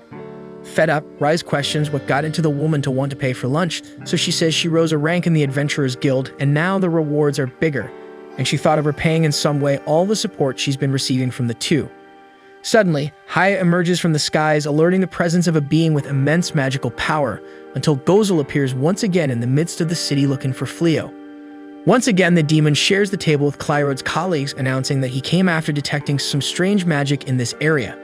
Furthermore, of course, he would love to talk to Balerosa. Hearing this, the knight wonders if her dreams are prophetic. Then, a wonderful fried fish arrives at the customer's table, and Gozel marvels at humanity's culinary skills. Before inheriting the throne, he used to eat things like this while observing humans. Although there are restaurants in the demon's land, their cuisine doesn't even compare to what's seen in Clyrode. Speaking of which, the demon asked Balerosa if she's a good cook, and as the human freaks out again with nervousness, Rise responds that she's great at making sweets. Finally, Fleo comments that Gozel's interest in humanity is great, and he emphasized that the prosperity of a culture is proportional to its military power. Balerosa points out that this is a way to keep an eye on enemies, and Gozel doesn't deny that, despite everything. Balerosa can't hide her discontent seeing that being deeply studying human culture, but with explicit desires to destroy them all. Again, the demon doesn't pull out, but makes it clear that there's a genetic issue behind this natural conflict between humans and demons. Haya adds that the bodies of these evil beings produce militium, and the vast majority can't control it, exuding the substance even unwillingly. When many of them gather in one place, there's a risk of the area becoming contaminated and harmful to humans. Besides that, Gozel recalls that a good part of the demons value meritocracy and love to fight, so sometimes it's difficult to control the aggressive impulse of this type of creature. Anyway, Gozel apologizes for the inconvenience and says goodbye, leaving everyone pensive with what they've just discovered. On the way back home, Flea reflects that he felt relieved when he was dragged into this world by not seeing discrimination against semi-humans, but at the same time, this society carries its own problems regarding that. Then the other girls find the rest of the group, and Blossom notices that Balerosa is quite pensive. Throughout the walk, Flea realizes that the wall erected between demons and humans is even larger than anything in his old world. That's why he hugs Fenris tightly without saying why, just asking to stay a little longer with her. Meanwhile, Subiya and her great hero struggle to climb the hole they got themselves into until the girl returns to the surface, but her rear end disorients the man and makes him fall back into the hole. On the following day, everyone receives a special lunch from Riz, prepared by her. Ballerosa insists on mentioning how much Lupina has evolved in the kitchen, and this compliment makes her very happy, giving credit to her teacher, Mileno. Visiting her one day, the first thing Riz does is thank Mileno for the wedding ring she's wearing because without the culinary skills she developed, perhaps she wouldn't have been able to win his heart. Similarly, the teacher is very happy to have her work recognized, and to celebrate her student's wedding, she goes ahead and teaches Lupina how to prepare a dish that children love. Upon hearing this last part, everyone feels a bit awkward, but Riz seems excited about the idea of having children soon. At that moment, someone knocks on the door of the house, and there was Elizabeth Clyrode apologizing for her behavior towards the man, this time calling him by his true name, Banaza, which leaves him and Riz speechless. Upon receiving the princess at home, she asks everyone to leave so she can talk to Fleo alone, but Fenris remembers how the kingdom usually treats her husband and refuses to leave. That said, Fleo supports his wife and insists she stay, because there is no subject he cannot discuss in her presence. Thus, Elizabeth accepts the condition, so all the others leave. Firstly, Elizabeth apologizes once again for all the injustices committed by the kingdom of Clyrode against Banaza, especially for the many spells cast on his magic bag as a sign of gratitude, a reward for his banishment to the Devileza forest. Fleo accepts the apologies without any problems, emphasizing that he has ceased to be Banaza in this life, but then asks the noblewoman to get straight to the point because surely she did not travel there just to apologize again. That said, she hands over a magical map showing where the Clyrode army is positioned, and the gleam that can be seen indicates the magical stones that each of the unit leaders carries. Alarmed, Fleo asks why she's showing a secret matter of the kingdom, so Elizabeth responds that the purification magic, which now protects the city, is about to disappear, allowing demonic forces to advance again against the kingdom. The mages no longer have accumulated mana to cast this spell again, and although they have gained time to position the troops in strategic locations, many cities will be unprotected, leaving their population vulnerable to enemy invasion. For this reason, the king's daughter earnestly asks Fleo to assist them in this war, even if not as the great hero. That said, Riz is outraged, saying it's selfish for the crown to ask for help from the man after everything they made him go through. Elizabeth argues that the king is bedridden and is expected to wake up soon. Since Fleo has connections with the demons, it is likely that his majesty will send soldiers after the exile. This does not improve Riz's perception, who sees it as a threat, but in fact, the princess is acting as quickly as possible before the recovery of the highest authority. Her real intention is to accuse the king of having blamed Banaza for defaming the true great hero, naming a false hero for the nation. In light of these allegations, Elizabeth will make the king abdicate his throne because although he has had relative success in protecting the territory, often the most needy citizens are abandoned by his politics, being completely adrift. On the other hand, Elizabeth wants to succeed to the throne to save these people from misery, but for that, she needs to demonstrate the same level of authority that the king has in order to confront him. Faced with this time Riz loses her temper because on top of everything, she sees that the princess wants to use her husband to ascend to the throne. So Fleo calms the girl, explaining that Elizabeth never counted on him to be part of the front lines in this war, and her concern is only not to leave vulnerable people exposed. By the way, Fleo questions the princess if she trusts that he will not share this information with the demons, and she assumes that the only thing she can do is to place all her trust in the merchant. In another corner of the city, two adventurers are looking for the kingdom's wanted list, the imposter great hero and his faithful servant Suya. After finally getting out of that huge hole, the woman laments the fact that they have to continue fleeing, but the man assures her that he won't be captured like a rat. In fact, he will still make his triumphant return as the great hero. But before that, Suya needs to satisfy her hunger, which is already hitting hard. So the man offers the little food left for the pair. By the way, she asks why the man still allows her his company, since she only slows his steps. Be that as it may, she admits that her companion makes sub-mistakes once in a while, but she kind of got excited when she saw him opening their cells. Not knowing where to put his face, the hero tells her to be silent and gets up to continue the journey before they are seen, until a spider approaches the girl and spits a web that wraps around her body, and shortly thereafter the knight suffers the same. Then, a woman with bat wings celebrates having found a handsome man for sacrifice. At night, Riz brings up the princess's request. Fleo really hates the idea of fighting, but he also can't stand idly by while countless cities suffer. Furthermore, he has been thinking a lot about his role in this world, and if he has a child with Fenris, his wish is for their offspring to live in harmony with human and demonic children. Supporting her husband, Riz emphasizes how capable Fleo is of doing things that no one else could accomplish, and even when he doesn't feel capable, she will be by his side to help. When dawn breaks, a citizen rings the city bell, warning of a large army of the demon lord coming from the northeast. With that, all the residents hastily gather their belongings and flee, but a little girl ends up left behind in the forest from where the enemies came. A goblin was about to attack the girl when a man with a wolf mask, mounted on a huge lupine, drives the assailant away and isolates the rest of the opponents with a magical shield, allowing the child to escape. Afterward, Rice questions why her husband accepted such a boring job without at least a reward, but Fleo doesn't want her help in the money-related war, stating that he lost it at the princess's request. Riz suspects her man will marry the princess in the end because there are demon races whose members have multiple wives. Fleo tries to explain that it's not like that until a demon questions what a lupine is doing assisting a human. Fleo announces that they are protectors of the city and allows the enemy to leave forever and never return. Otherwise, they will suffer the consequences. The demon is offended by the arrogance and warns that he and his warriors should not be underestimated. In response, Fenris mentions that the demons can't even break that magical shield in front of them, so Cyclops appears behind the troop to solve this problem, the strongest race of the Demon King's army. Riss notes that this giant serves the younger brother of Gozel Yugard. The Cyclops taunts the Lupine, calling them a cowardly race with a pathetic dead leader despite having the nerve to call themselves one of the 4 infernal armies of the Demon King. Faced with such insolence, Riz insists on handling this fight alone to honor her brother's name, Fengaril, one of the highest officers of the demonic army.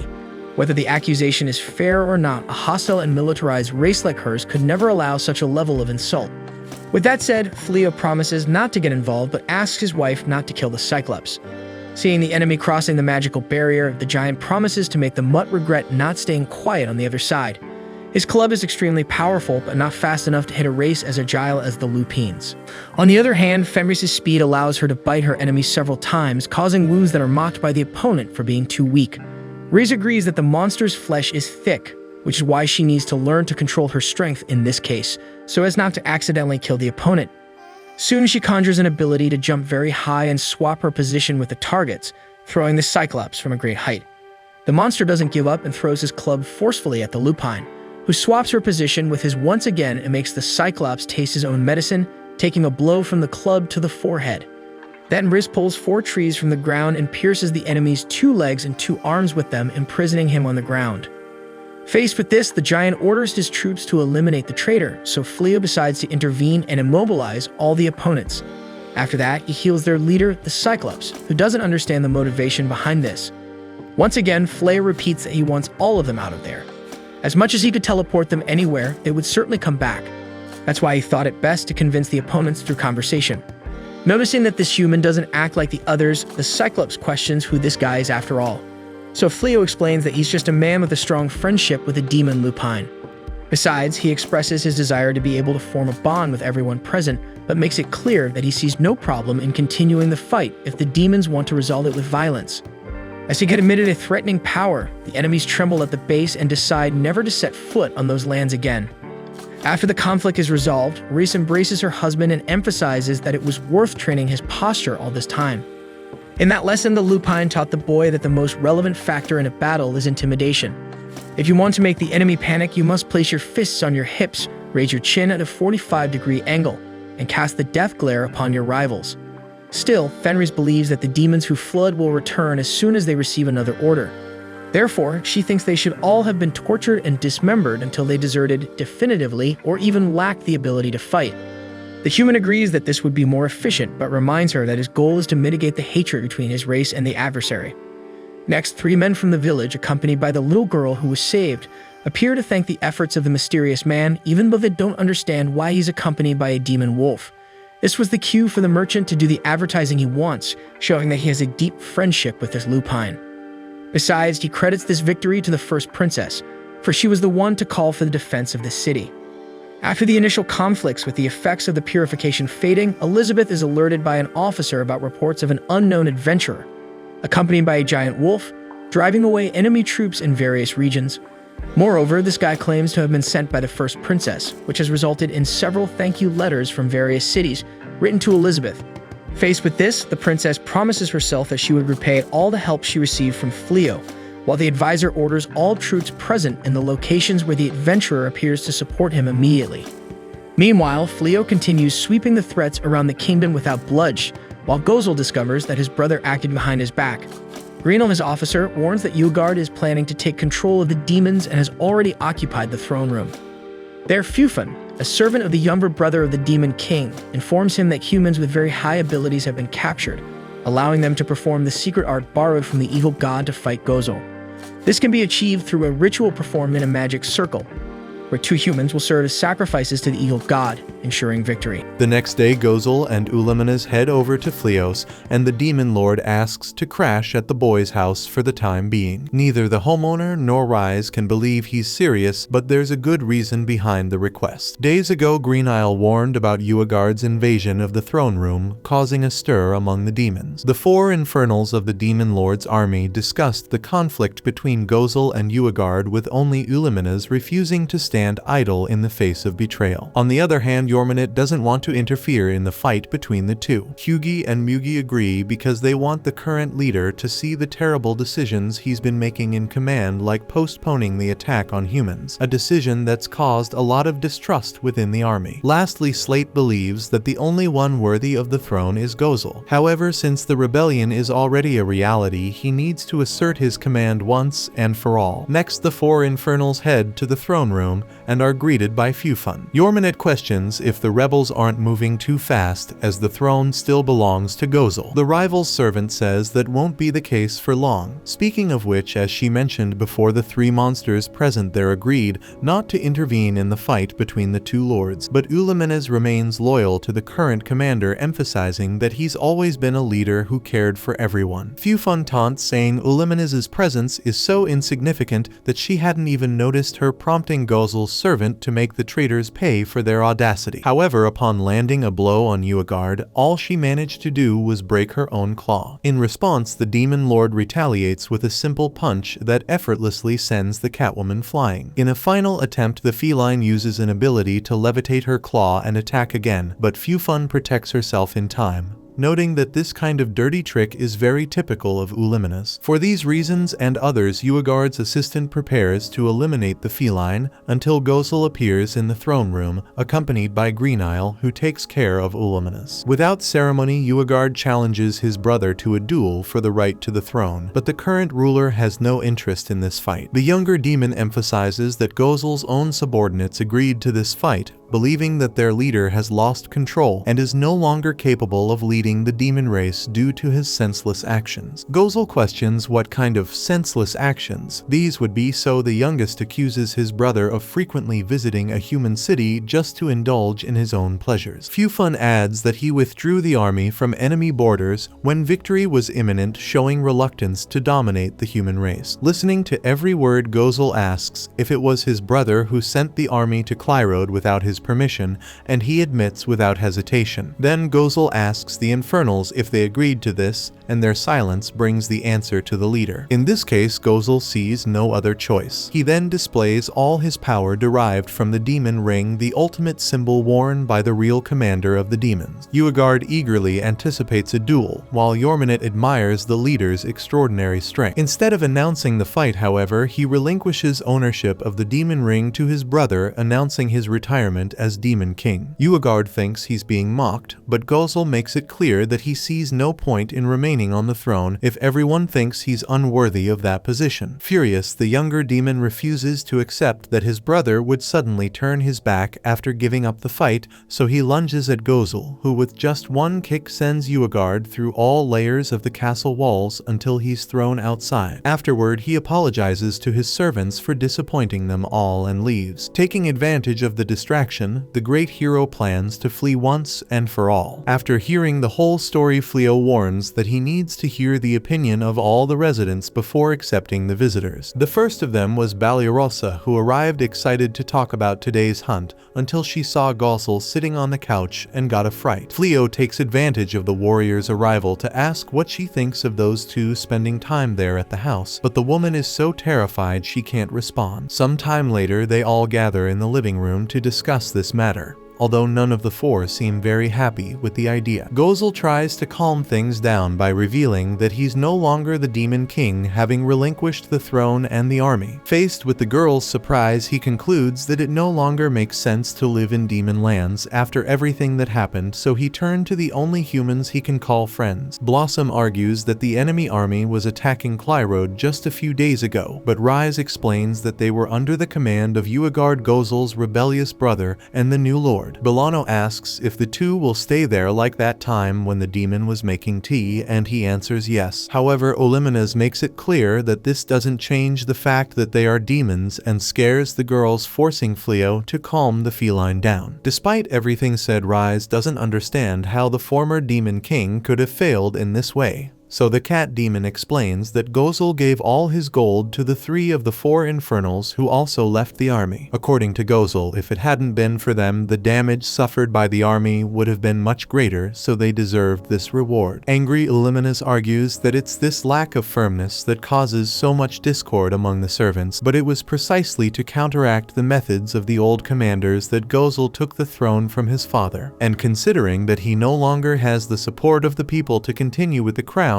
it makes sense to hand it over. Nevertheless, the former leader can still act in some ways even away from the throne, just as Fleo did by thwarting enemy advances by infiltrating the borders as an unknown adventurer. Surprise Rise asks if he knew about it, and he responds yes. Soon Fleo informs the other residents that he and his wife don't mind allowing the 2 visitors to stay and asks what they think about it. Blossom doesn't have the courage to refuse since she also lives on the favor, while Bilary mentions that the 2 pledged not to harm anyone. Villano only cares about the former demon lord making tea, and Haya assures that she will be the sword and shield of the Supreme, being in case anything goes out of control. Lastly, Ballyrosa asks if everyone there is crazy for letting the demon who was once a king and his loyal servant live there. Then, with her pleading face, Rise questions if the knight really wants her to kick out her former boss and colleague now that they've lost their home. Fleo argues that resorting to this trick is the same as coercing the person, but it actually worked because now Ballyrosa is on the fence. In the meantime, Saib gives the girl 2 pats to affirm that she also agrees with the visit stay, adding even more pressure on her. Soon, with no way out, she ends up accepting, making Rise celebrate the possession of the greatest force of demons within the house. The next day, already a resident of the property, Gozel offers to help Blossom on the farm, but the woman refuses. Then he asks Bilary if she wants help training the horses, since he has a lot of experience with magical beasts, but the power emanating from the demon scares the animals, so the trainer asks the guy not to interfere. Later, he meets Fleo's small arsenal weapons and armor that the human manufactures to sell. Seeing the plaque made of dragon scale that belonged to his aerial unit, Gozel considers that using the winner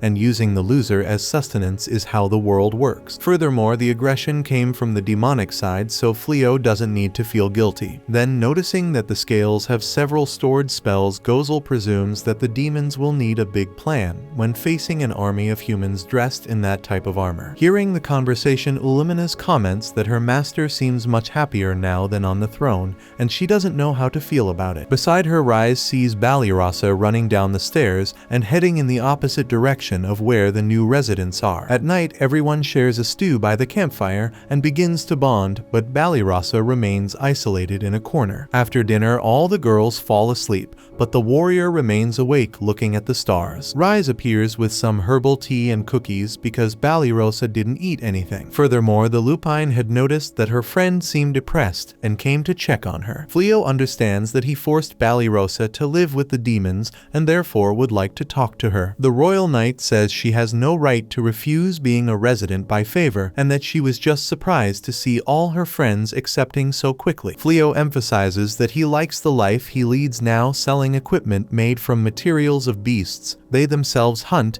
and everyone eats the vegetables that Blossom cultivates on the farm, with Bilary and Saib taking care of the animals while Bolano and Haya study magic. Although the intention was to highlight teamwork and strong bonds among the residents, Ballyrosa feels futile in this whole environment. Regarding the demons, deep down, she knows they can interact and feel things like humans, and they also consider humans as aggressors. Even so, she she can't accept this fact because despite being a rookie who has never been on a battlefield, she has already seen hundreds of comrades lost by demonic hands. So even though Gozel doesn't seem like a bad person, she can't share a roof with him since the memories of soldiers killed by demons will never disappear. Fleo understands that the knight feels this way, but he doesn't believe that the two came to look for this house out of necessity. Taking this point, Fenris remembers that their live Fleo Haya Damalinas inside Haya and herself a lupine. This means that this residence has a force capable of changing the course of any war. Finally, Rise would like to know from the human if she also feels this repulsion towards her, considering that she was also part of the demonic army. For example, when she was on the enemy side, she fed her soldiers with human flesh. Ballyrosa is shocked and doesn't know how to react to this information since she has always seen her friend as an innocent and vulnerable girl. Besides that, Rise makes a point of reminding her that it was the human who taught her to make these cookies, so she is not useless as she thinks. Then the next day, Ballyrosa approaches Gozel and Ulimina's warning that if they harm the humans in any way, she will make them regret it. In response, Gozel understands from this speech that the woman accepted them as residents even though she made it clear she will keep an eye on them. Ulimina's questions what a useless knight who was trembling all yesterday can do against them, so Ballyrosa backs off, telling the feline to shut up with no moral ground.